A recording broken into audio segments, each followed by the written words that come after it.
Well, this is not going to be a very happy or pleasant episode. This is going to be one where I continue to make the prediction that America is falling apart and the America that you know is not there and unable to provide for itself like you knew in the past. One of the things that we're looking at today is going to be called food scarcity. And we're going to explore the connection between food scarcity and when countries collapse. Basically, what I'm going to explain to you is that when a government cannot make sure that there is affordable food for the people and they begin to starve, people typically overthrow that government in a violent revolution. That's it. If you're a country and you can't keep prices affordable, whether it's your job or not, or whether you can or can't, but if you are seen as you can't keep food prices affordable, people will starve. And when they start to starve, they will revolt and overthrow your government. Now we are beginning to see people starving in America. And the next thing that happens usually is overthrow when we look at other countries. Will America not follow the pattern of other countries? I don't know. But let me walk you through the information and you can make a decision for yourself on how secure the future of the United States is. We'll be right back and show you all of it.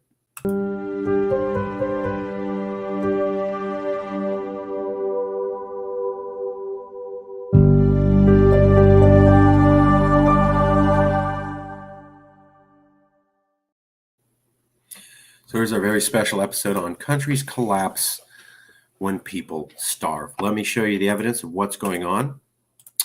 So recently I found out that people are starving in America. Let's go here. Inflation taking a toll on healthcare and nutrition decisions in the U.S. To combat high inflation, Americans have made difficult trade-offs that negatively impact their health and well-being, finds a new nationwide survey. 2 in 5 Americans receive food from a food bank. Nearly 1 in 5 Americans, 1/5 of the population, say they are now skipping meals. That means they're going without eating when they were used to being eating. 1 in 5, 1/5 of the population is now skipping meals. This is on Yahoo Entertainment by a group called Cision. What's interesting is you're not going to see Newsweek talking about this, or MSNBC, or CNN, or CBS, or ABC television. They're kind of not bringing it up at all. You have to go to Breitbart to find out, 1 in 5 Americans skipped meals and they're starting to starve. 1 in 5 starting to starve. And you have to go to Cision, which is not a mainstream news thing, to find this. Here's MSN. But even MSN, this isn't MSNBC, the TV show. This is MSN, the lower rated internet blogging platform. And they do cover it. But they're saying, here you go. In the last month, have you stopped yourself from purchasing something at the grocery store because of its price being higher than usual? Yes, many times is the red line. See how that's increasing from 31% to 37% from the beginning of April to October? Yes, many times. That's the number to watch for. That shows an increase of 6% of people who are starting to not buy certain things at the grocery store, even if they're hungry, even if they need it. And unfortunately, because prices are there, what people are cutting out is protein. Meat, poultry, and or fish, 36%. It's the highest thing being cut out. Take a look at January. None of the above. Here we go. People are cutting out protein. Snacks and desserts comes in second. And specialty food comes in third. But here's the problem. Fresh produce people need. At least that's not as high. But 36% are cutting out protein.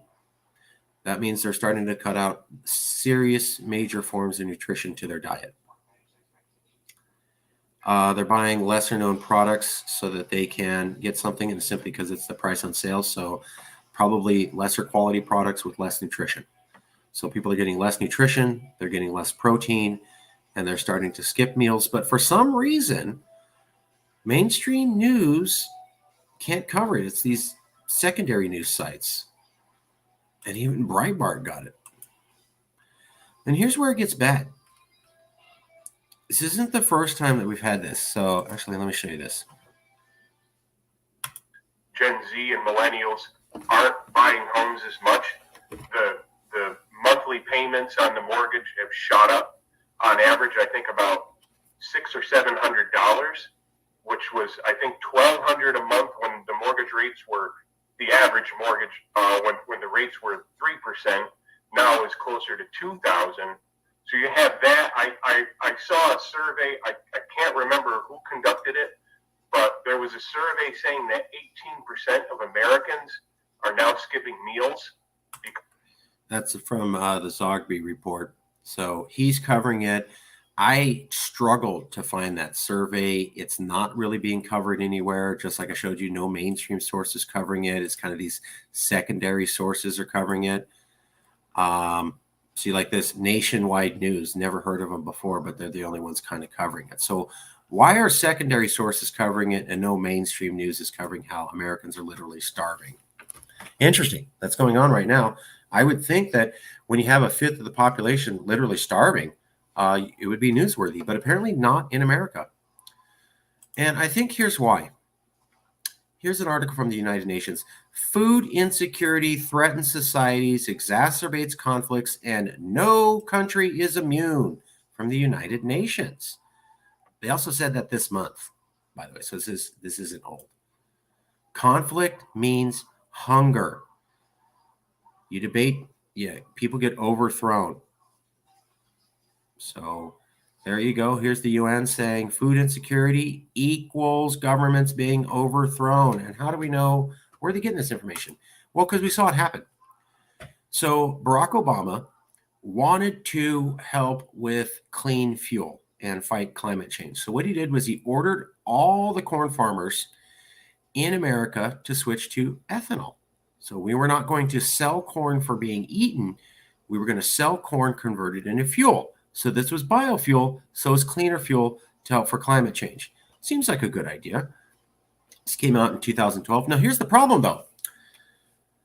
America produces a lot of corn. So when America said we're not selling corn for food, it's all going to fuel, the price of all other food on the world market went up. There was less corn on the world market, so the price of corn went up, which meant the price of all other grains went up. Rice, wheat, you have it.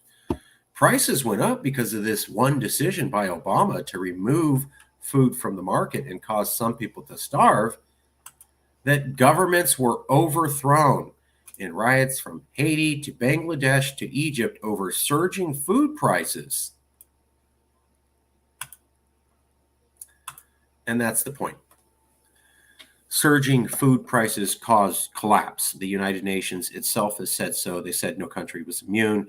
We literally saw this with the move to move corn in the early 2012-2014 period when Obama was president, and not sell corn on the open market for eating, but for fuel production, which raised the price of all other grains, which led to people starving in the third world, which led to them overthrowing their governments, which is what led to the UN report released this month saying food insecurity equals governments overthrown. So when the UN says no country is immune, and when many different countries around the world had their governments overthrown for food insecurity, why do we think America is going to be just fine when 1/5 of our population is beginning to starve for the first time ever?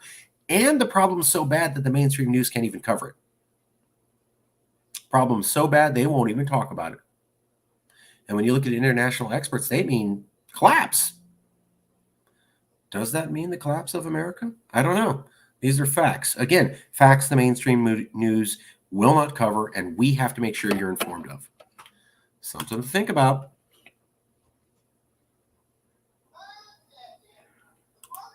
Thanks, Daniel. Thank you. All right, we'll see you soon.